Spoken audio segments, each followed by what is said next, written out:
So my experience in this place, I think I wasn't sure what to expect when I came here.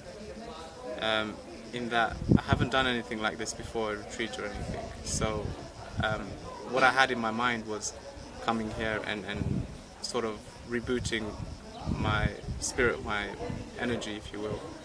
And I think after having experienced it, what I actually received was something far greater, which I mean I wasn't expecting, and I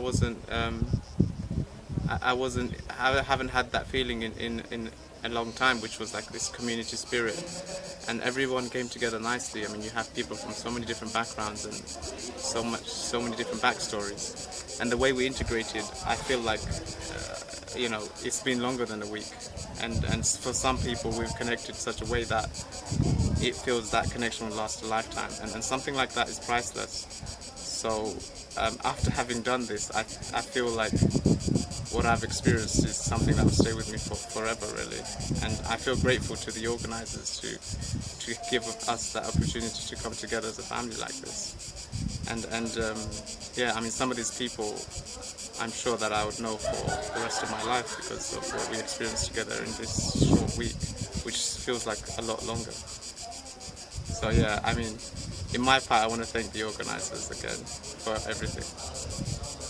Thank you.